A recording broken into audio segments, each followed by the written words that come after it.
Greetings, this is Griff Ruby, the Nostalgic Catholic, with yet another Isaac Asimov short story. This one appears in and was written for a 50th anniversary issue of Amazing Science Fiction. Not exactly the 50th anniversary. Remember, its first issue was published in April of 1926. However, this zine is dated June of 1976. So 50 years and 2 months, but I guess it took a little extra time to put together some stories for this 50th anniversary. And of course, Asimov, sure, I mean, his first couple of stories made their appearance on the pages of Amazing Science Fiction or Amazing Stories or Amazing under whatever subtitle it's had from then until now. And it's like, sure, I'll write that for you. So we have it right here. It even gets this place of honor at the beginning of the magazine.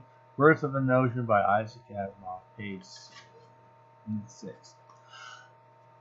There's an editorial here by Tim White that I think is a truly fascinating snapshot of how science fiction and things were. It also provides a little bit of enlightenment into how things were going on. All right, I'll just start reading this and I'll comment as needed. Okay. Welcome to our 50th anniversary issue. This issue marks not only a milestone in the history of this magazine, but a milestone in the history of science fiction. Before 1926, there was no science fiction.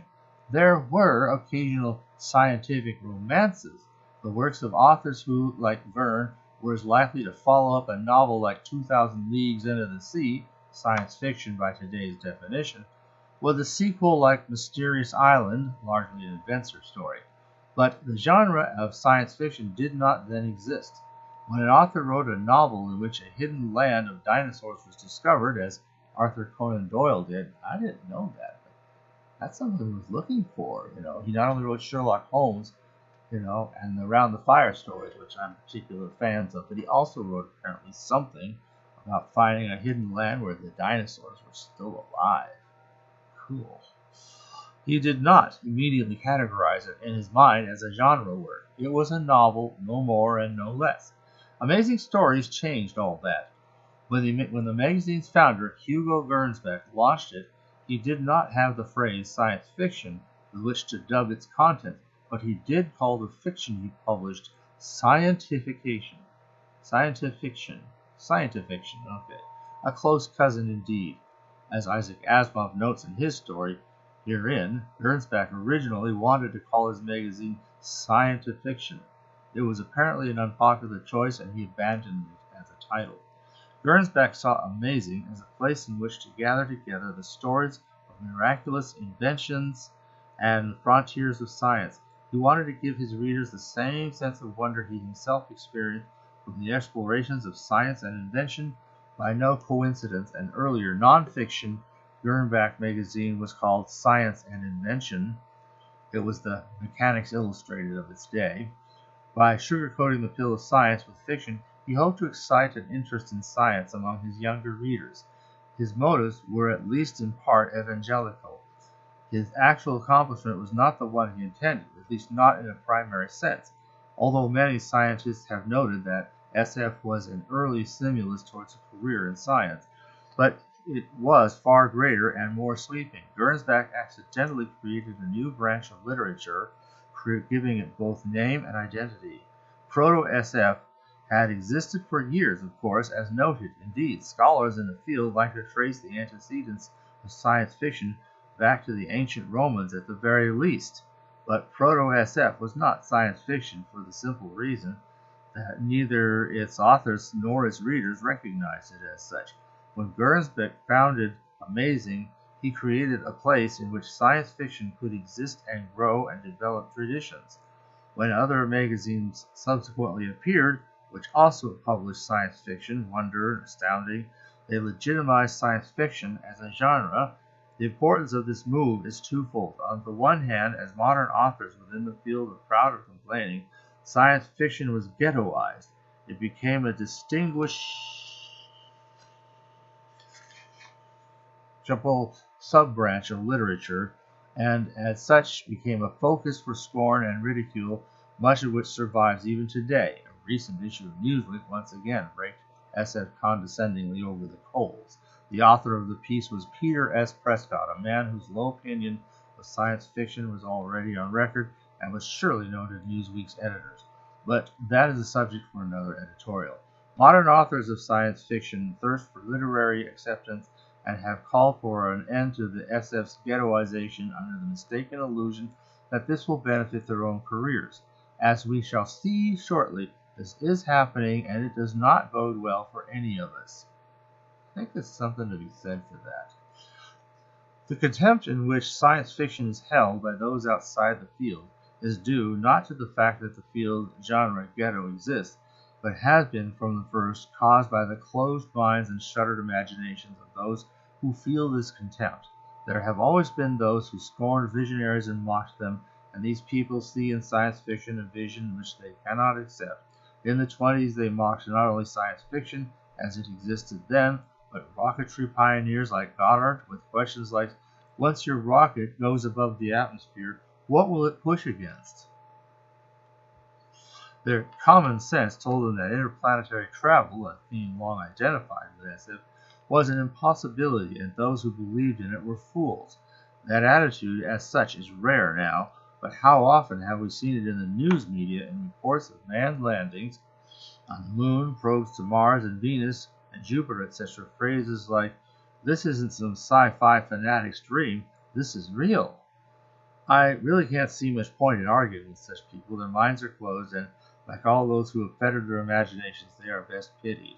An allied branch of contempt for science fiction associates it with pulp magazines and argues a sleaziness by association, which is both historically untrue and unfair to pulp writing in general. Pulp gave us two of the 20th century's best American authors, Dashiell Hammett and Raymond Chandler. Raymond Chandler, I think I've seen something of. Dashiell Hammett, I don't know. In fact, science fiction magazines were not pulp magazines in any sense for the first 4 years of their existence. Amazing and the Wonder family of magazines, started by Gernsback after he left Amazing, were not published in the pulp format, did not use either the same type of paper or the same size pulps were often smaller, and were not priced as pulps. SF magazines cost more until the Depression forced cheaper prices and pulp production methods. It was in 1930 that a pulp publisher launched the first pulp science fiction magazine, Astounding Stories of Super Science. Astounding being the first pulp science fiction magazine in its initial appearance. This early history is really fascinating. I just have to share this. This is just too great. Okay. A magazine with a much stronger emphasis on action-adventure than upon scientific marvels, well, at least in its original creation. It is ironic that, under a later publisher and under the gifted editorship of John W. Campbell, Astounding evolved into Analog, the least pulpish SF magazine of them all. During the 1930s, the SF magazines fell upon hard times and were eventually surrendered to pulp chain publishers. But it is significant that even then it was recognized that their readership was not the typical pulp magazine readership, nor were their authors, with a few exceptions, pulp magazine writers. Ultimately, in the early 1950s, pulp magazines as a publishing phenomenon died and disappeared from the newsstands, but science fiction magazines continued virtually alone, the last surviving type of magazine still devoted primarily to fiction. I said that the importance of the creation of science fiction as a genre in magazine form was twofold. The second aspect of that importance was positive. Even as SF became a literary ghetto within the confines of the science fiction magazines, it developed traditions and began to grow. When Proto-SF was published before the inception of Amazing, it had few, if any, traditions upon which to build. The author might not have even read anything similar to what he proposed to write, and he certainly would not expect his readers to be familiar with the concepts he chose to use. Thus, most, if not all, Proto-SF was grounded in mundane reality. The story began in a contemporary setting. If it was a story of the future, it began with a contemporary protagonist who had to be transported to the future. The most common device was to fall asleep, as Rip Van Winkle did for hundreds of years. If the story was set on another planet, the protagonist had to be transported there, as John Carter was, for example, by astral projection. Each story had to start with the familiar before it progressed on to the unfamiliar. Once Amazing appeared, this became less and less necessary. Here, in a magazine devoted to science fiction, where the readers expected the unfamiliar, traditions began to develop. Authors could easily see what their peers were writing, and when one author came up with a new idea, another could elaborate on that idea in a subsequent story. Thus, certain devices and traditions came into existence. It was no longer necessary to invent spaceflight each time an author wanted to write an interplanetary story. In time, he could take for granted certain conventions pertaining to spaceflight. When interstellar stories began appearing, authors began cooking up means of traveling faster than light. Today, one has only to murmur FTL or hyperspace. The reader understands. Similarly, authors explore the paradoxes of time travel, each building more sophisticated concepts upon the foundations laid down earlier. Make no mistake, this did increase the ghettoization of SF.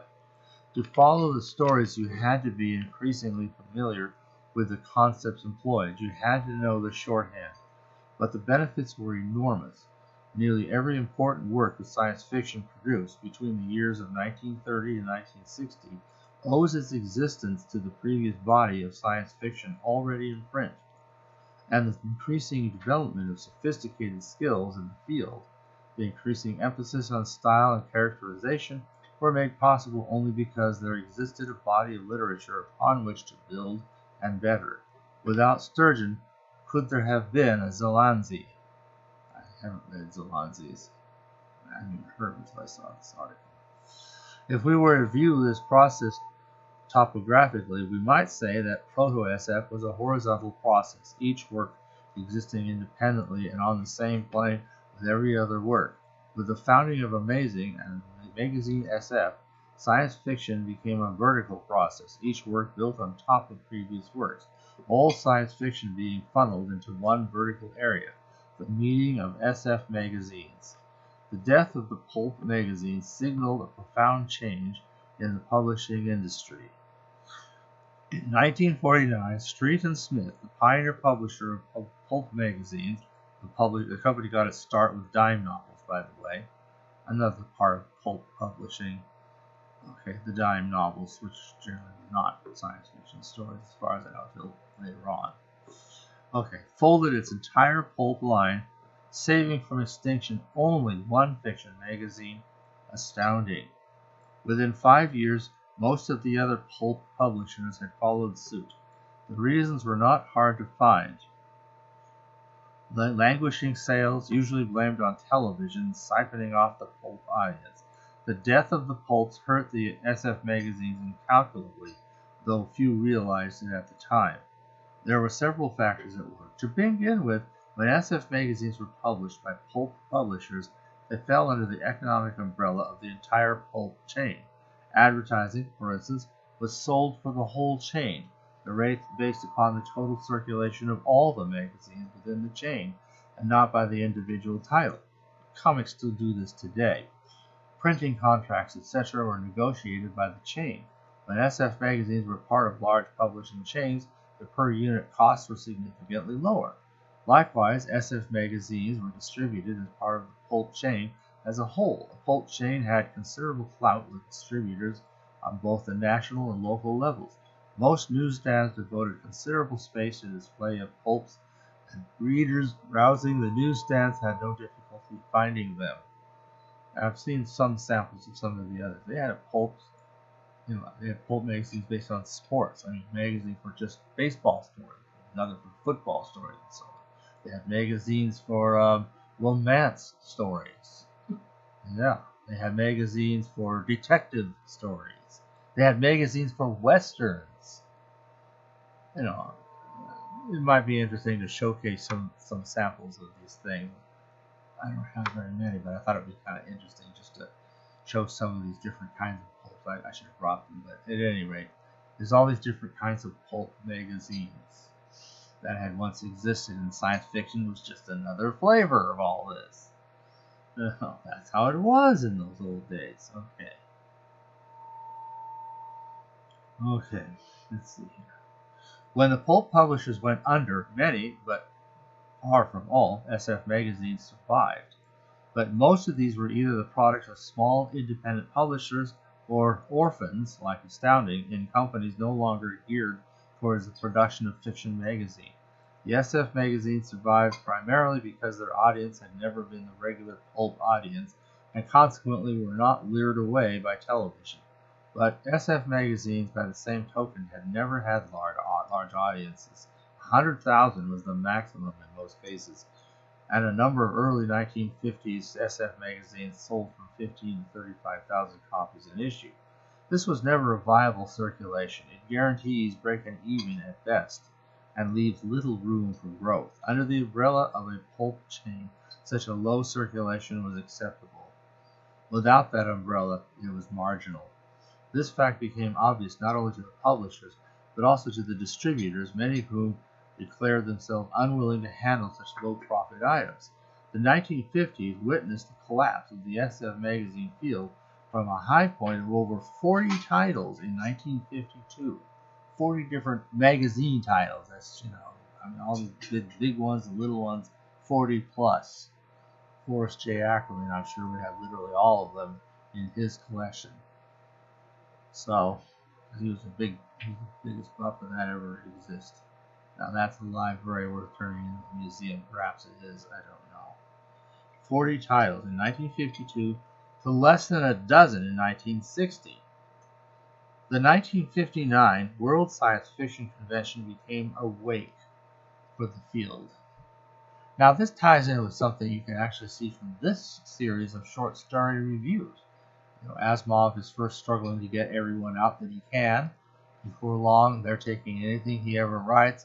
He's slowed down because he grabbed up into serving in World War II, but he still keeps Foundation and robot stories and occasionally other stories going. Finally, all of that's over with, and his own story production ramps up in the 1950s. And you see, most of the 1950s, you'd have maybe several dozen stories in a single year. But you may recall, as we get towards the very end of in the 1950s, 59, 60, 61, 62, his fiction trails off. Now, in his case, it was principally because he had discovered writing fact and nonfiction, and suddenly he's devoting all his efforts to that. And fiction just, is just a very, very minor thing that is a particular reason or occasion or inspiration came up and might write something. Otherwise, not. So that's why you have maybe a couple stories a year, 59, 60, 61. I remember in 62, you may recall the 2 stories that he wrote and published that year weren't even published in science fiction magazines, but as parts of advertisements contained in Scientific American. And I think they were also put in Forbes, but I just saw them in Scientific American. Same story, same product that was being advertised, a certain brand of computer. But anyway, that's what it took to get a science fiction story published. It was just really declining. So, but it starts to crawl back, and so does his own tendency to want to write stories. So, continue. What science fiction appeared in book form during the 30s and 40s was, with few exceptions, reprinted from the pages of SF magazines.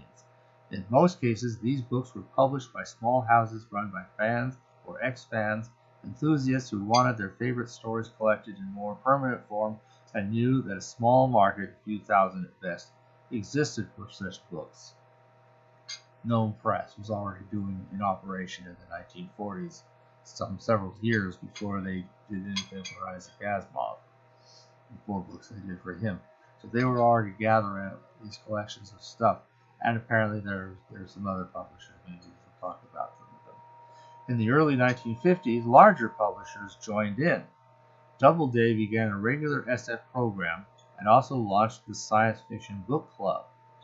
So a lot of Doubleday books come in both regular and what they call book club editions. Book club editions are somewhat cheaper and the production quality is a little bit lower. The paper's a little thinner, the covers are a little bit thinner and smaller, just a little bit. So you kind of, if you're trying to do a real definitive set of Doubleday books, be careful of trying to get the ones that are not. The non-science book club editions are always the desirable ones if you can do that. But at any rate, so Doubleday finally joins the market in 1950, and later on some other publishers started doing the same. But what's kind of interesting, before that you had Gnome Press and other less well-known ones that were like Gnome Press, practically almost on the level of vanity presses, really. Small circulation. As it is, even Gnome Press copies of, well, anything. They did Arthur C. Clarke, they did some Conan the Barbarian stories, they did, a whole plethora of different Heinlein and other science fiction writers. And a lot of times a book would just be something that had once been written in serial form in a series of magazines. So sometimes it'd be a collection of short stories, but sometimes it'd be a whole novel that had been just kind of developed in pieces, like Foundations. Okay, so that's kind of neat though, in a way. So by the late 1950s, paperback houses were not only reprinting hardcover SF books, they were publishing original works as well. Ace Books, under Don Wallenheim's editorial hand, published 3 SF novels, 2 as halves of an Ace double every month, many originals. In the early 1960s, other publishers, Berkeley, Pyramic, Lancer, were following suit. And at this point, the shift in emphasis from magazine SF to book SF began to become apparent. Samuel Delany was discovered not by a magazine editor, but by Don Wollheim at Ace. Ursula Le Guin, although first published in Amazing and Fantastic, developed as a novelist at Ace. When I began writing SF, though I made my first sales to this magazine, and to If, I quickly discovered that it was not only more profitable to write books for Ace, Lancer, and Pyramid, it was easier to sell them there. I tried for magazine serialization on all my early novels without success. Well, he did actually serialize a number. Let me see. He serialized Stars Like Dust as Tyran on the pages of Galaxy. He serialized The Currents of Space on the pages of Astounding. He also serialized Caves of Steel, again on Galaxy, and The Naked Sun on Astounding. And much later, he would also serialize The Gods Themselves on Galaxy and If. They're from the same publisher, so I explained that in The Gods Themselves. So he was actually, I think he had a little more success than he's admitting here. So, here's Tim White. Okay. Subsequently, the appearance of anthology series like Damon Knight's Orbit and Terry Carr's Universe, as well as the blockbuster Dangerous Visions anthologies, underscored the shift away from SF magazines and into books. Most of the Nebula and Hugo Award winners of recent times did not appear first in the SF magazines, and a scan of the credits in any recent Best of the Year science fiction collection will reveal that much, if not most, of the material has come from anthologies rather than magazines. So there's also the anthology books. Asimov appeared in some of those, and then you kind of felt that's kind of like cheating, because it's like you got to be an established author before a book anthology is going to take your short story. It's, you're a new green. Well, we'll talk about that in a moment. The science fiction magazine has been a marginal operation for the past 15 to 25 years. Today, there are only 5 left. How long 3 of those will survive is anyone's guess. The sales figures continue to drop. I did a little digging, and the 5 were Amazing Itself, Astounding, which had now become analog Science Fiction, Science Fact. That's 2. The fantasy of the magazine of fantasy and science fiction was the 3rd, and then the other 2 were Galaxy, which was still going on, but would be gone by about 1980 or so, and Fantastic, which also would be gone around 79, somewhere that time period. So at least those two were kind of limping along on almost their last legs. But the other three, Amazing, was still doing fine, and Astounding Analog, still going fine till now, and even Fantasy and Science Fiction, curiously enough, actually went out of print only a couple of years ago. So even they were, I don't know, you may not have known how that was going to go, but it actually hung on for a good long time. So those were the five operative. All those others, Satellite and Rocket and what else is there? Cosmos.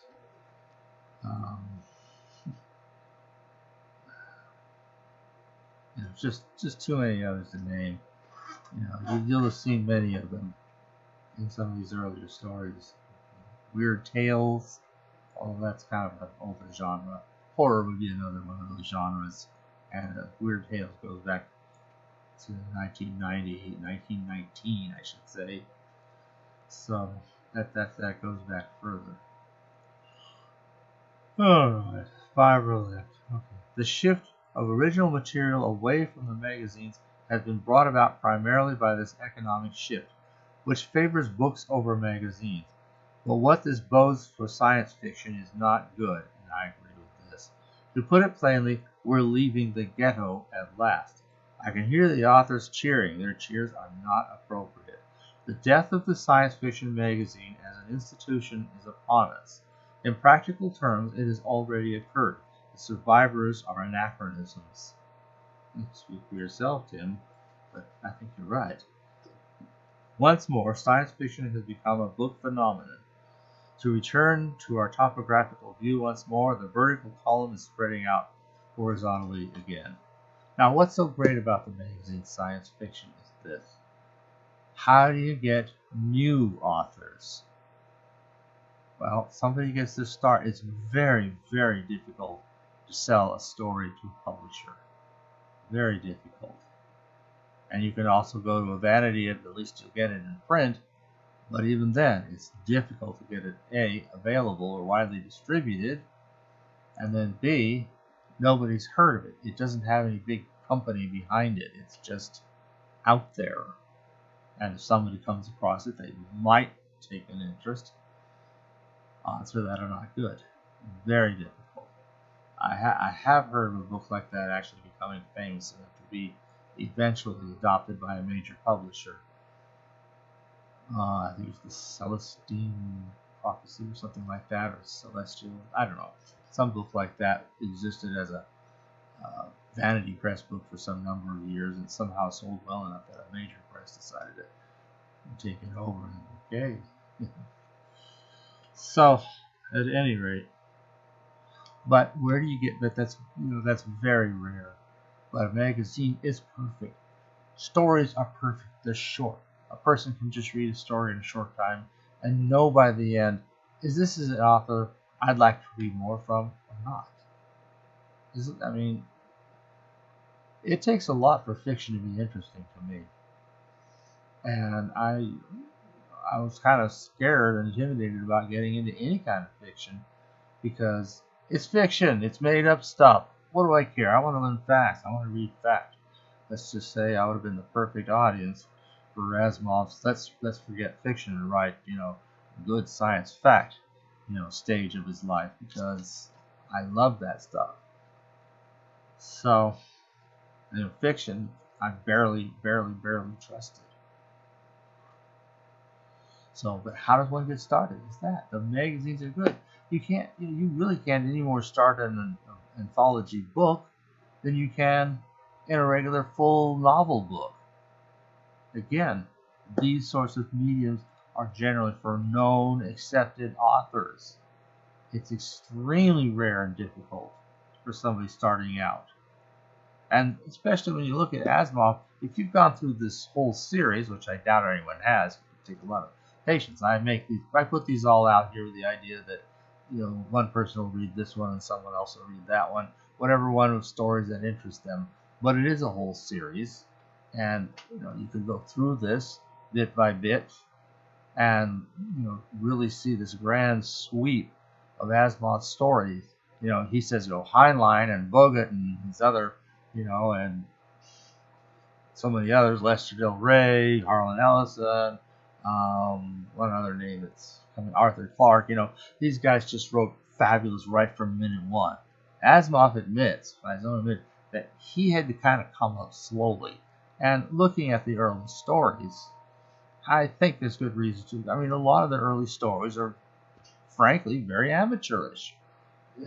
There was no way that an author like that could get published in a book, and even in a magazine, a fancy, glossy magazine. No, a pulp magazine, maybe just barely. As in some of his stories never sold and are now lost. So, that's where you get started. But he did come up. He started writing some great classics, the robot stories, the Nightfall story, Foundation stories, of course, and some of his others. Things really started, gathering some real momentum as he too became rightly one of what they called the big three of the golden age of science fiction. And I think it was a golden age because it just, I can comment on that endlessly. Okay. But now that channel is almost choked off. Well, you do have one new visitor. Isaac Asimov's Science Fiction magazine has been added. Analog Science Fiction, Science Fact is still with us. I think that's about it now. At least that I know of. Alright. So, once more, science fiction has become a book phenomenon. Oh, yeah, spreading out. No, we'll never go back to the pre-1926 days in terms of content. Science fiction's vocabulary has entered the mainstream of our culture via comics and Star Trek. Everyone knows about hyperspace these days, but the fragmentation which once existed is returning. No longer does SF appear within a limited marketplace. No longer can it be easily followed by either its readers or its authors. There are literally hundreds of science fiction books in print these days, all at prices at or over 95 cents a copy. This is 1976, and that's a typical paperback book price.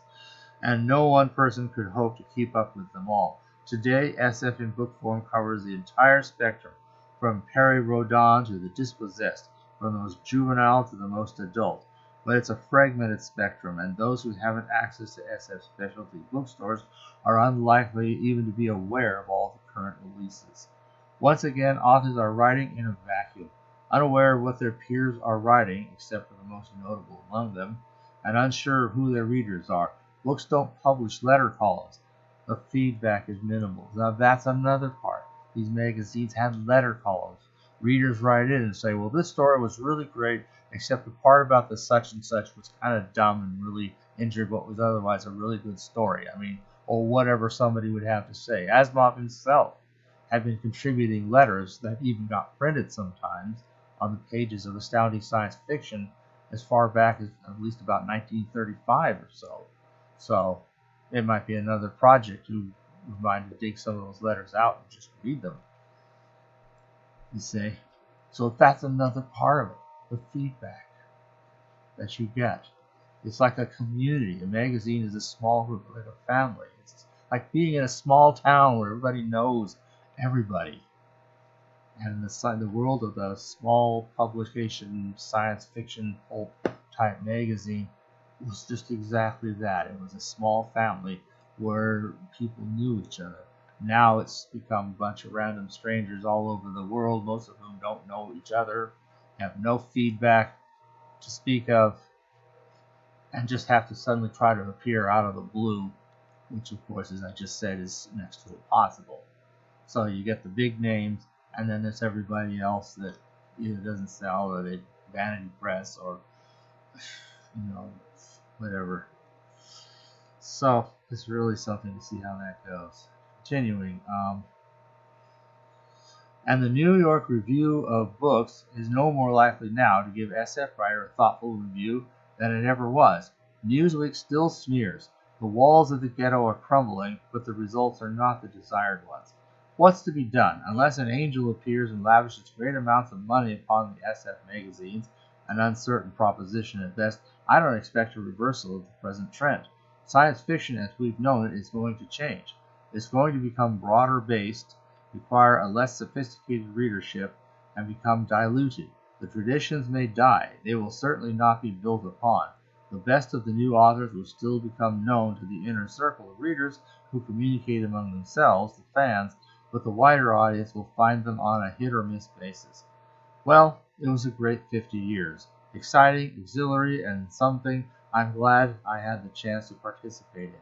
That's history for you. So, and I haven't got to the story yet, but the reason the story, all of that is interesting is because Asimov himself is referring to this thing here. This has a nice view. Yes, this is him having traveled in time, and he lands in, it's supposed to be at a bench in Central Park, Manhattan Island, New York City. So he's come through this weird doorway or window of a time machine he invented. So the guy has a time machine of about nowish, which is 1975, 6, whenever the story was drawn up, back to a time in 1925. Here's a blurb here. Isaac Asimov sold his second story to this magazine, and his first, some 35 years ago, and has, since then, established himself as one of the world's 3 best-known and best-liked STF authors. The other 2 are Arthur C. Clarke and Robert A. Heinlein. He contributes a monthly science column to the magazine of fantasy and science fiction, but his forays into fiction have grown increasingly rare. It is with special pleasure, then, that we present not only a new Asimov story, but one written specifically for this anniversary issue, in which we are treated to Birth of a Notion, Isaac Asimov. That's a title satire. There's a movie, Birth of a Nation. I don't know if we want to talk about that. But in those days, that was just some old movie. And besides, that was made by a very famous producer, D.W. Griffith. But it's a movie most people don't want to talk about for understandable reasons. But this is only a title satire.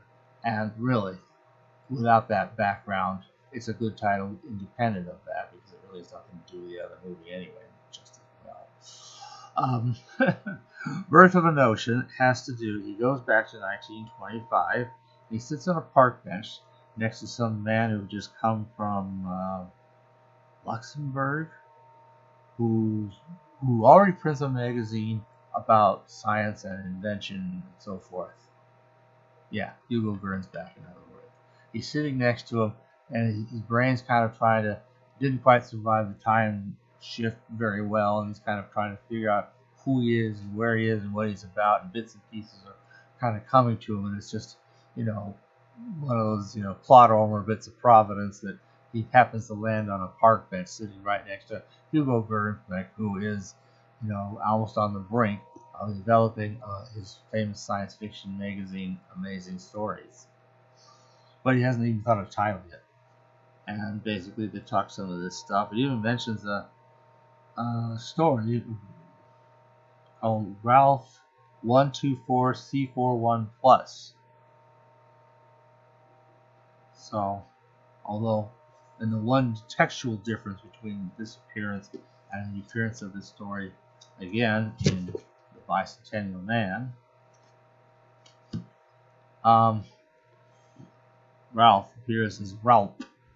The H dropped off, just a typo. That's the only difference I've observed in the text. Hugo Gernsback, famous, yeah.